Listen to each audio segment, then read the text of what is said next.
Another woman has accused Roy Moore, a Senate candidate in Alabama, of ually abusing her when she was a minor. Beverly Young Nelson claims Mr. Moore ually assaulted her when she was 16. The Alabama resident, now 56, says Mr. Moore was 39 years old and working as a district attorney when he allegedly forced himself on her in his car. Ms. Nelson told reporters on Monday that Mr. Moore had been a regular at the restaurant where worked as a teenager. Through tears, she described a night in which he allegedly offered to drive her home. Instead of taking her home, Ms. Nelson claimed the candidate drove into a dark area, locked the doors of his car, and began groping her breasts. When she fought and screamed, she alleged, he grabbed her neck and attempted to force her head toward his crotch.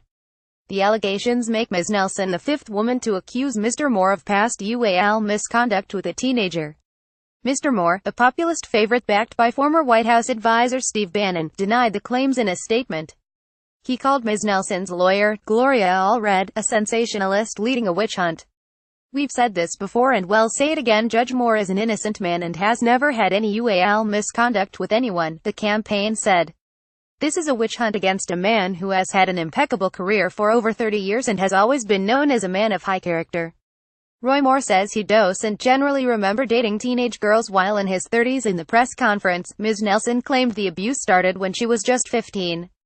Mr. Moore would visit her at the restaurant, she said, and compliment her appearance and pull her hair. One day, she brought her high school yearbook to work. Mr. Moore allegedly asked to sign it. At the press conference, Ms. Allred passed around photocopies of an old yearbook page. A note in the top right corner, dated Christmas 1977, read, "To a sweeter, more beautiful girl I could not say Merry Christmas." It was signed Love, Roy Moore, DA. Ms. Nelson claimed the alleged assault happened a week or two after the yearbook signing. After finishing her evening shift, she said, she waited outside the restaurant for her boyfriend to pick her up. When he did not show up, Mr. Moore offered to drive her home. "I trusted Mr. Moore. He was the district attorney. I thought that he was simply doing something nice by offering to drive me home," Ms. Nelson said, her voice shaking. "I did not want to wait outside in the cold, so I agreed." Once she was in the car, Ms. Nelson said, Mr. Moore allegedly began groping her and forcing her head down, despite her protestations. When he finally opened the car door, she said he told her, "If you tell anyone about this, no one will ever believe you." Kellyanne Conway: "Anyone in public office who has mistreated women should step aside." Ms. Nelson said she had not come forward with her claims earlier because she was afraid of Mr. Moore and the power he wielded as district attorney, but she did eventually tell her mother and sister about the incident, Ms. Nelson told reporters. Ms. Allred said the women remember their family member becoming upset whenever she saw Mr. Moore on the television. Ms. Nelson's claims come in the wake of a Washington Post report alleging Mr. Moore initiated uall contact with a 14-year-old girl when he was 32. Ms. Nelson, who voted for Donald Trump in the presidential election, said she was inspired to come forward after reading the article. "I want Mr. Moore to know that he no longer has any power over me and I no longer live in fear of him," she said.